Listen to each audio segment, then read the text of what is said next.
नितिन जी। राधे राधे। राधे राधे महाराज जी। महाराज जी, भाव और भावुकता में फर्क कैसे समझें? भाव वाली स्थिति तो इस कामी मन में नहीं है, पर देखो, थोड़ी बहुत भाव, भावुकता जो भाव होता है वो भजन के बल से प्रकट होता है, और जो भावुकता होती है वो तत्कालिक होती है। लेकिन जो भाव है वो स्थायी होता है। वो 5 होते हैं: शांत भाव, दास्य भाव, सख्य भाव, वात्सल्य भाव और गोपी भाव।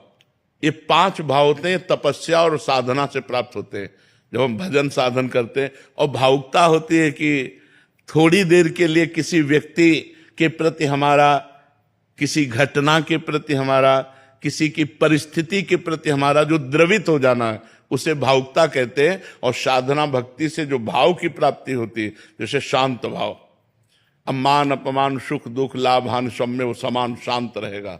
दास्य भाव, भगवान मेरे स्वामी, मैं भगवान का सेवक। सखा भाव, भगवान मेरे मित्र। वात्सल्य भाव, भगवान मेरे पुत्र।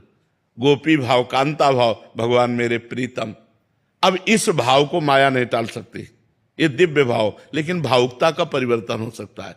थोड़ी देर हम आपकी किसी परिस्थिति में भावुकता है और इसके बाद उन्होंने बताया तो ड्रामा कर रहा था, अब तुरंत वो भावुकता गायब हो जाएगी। लेकिन भाव यदि हमारा आपके प्रति परमात्मा भाव बना है तो आपके किसी आचरण से हमें कोई फर्क नहीं पड़ने वाला, क्योंकि हमारा भाव स्थायी है, वो भावुकता नहीं। समझ पा रहे हैं आप? अच्छा, गुरु जी के लिए अगर भावुकता होती है तो वो भाव होता है। भावुकता का जो एक तात्कालिक होता है, ऐसा नहीं। गुरु जी के प्रति तात्कालिक नहीं होता, स्थायी होता है। गुरु साक्षात परब्रह्म तस्मै श्री गुरुवे नमः।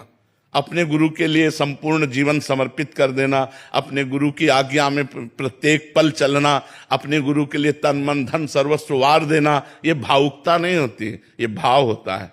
गुरु के प्रति भाव होता है। और भावुकता तत्कालिक परिस्थिति, व्यक्ति, घटना में होती है। बोले वो बहुत ऐसी परिस्थिति में था, हम भावुकता में आकर के इतने रुपए दे दिए।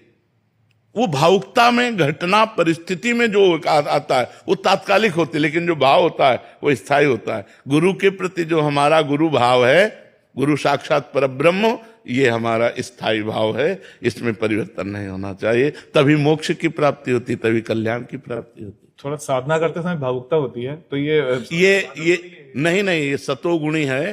पर इसमें ध्यान रखे, दया बिना साधु कसाई, और दया करी तो आफत आई।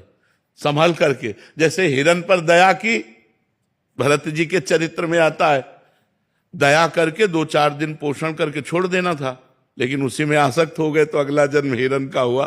तो दया बिना साधु कसाई, और दया करी तो आफत आई। बहुत संभल के दया कर ली।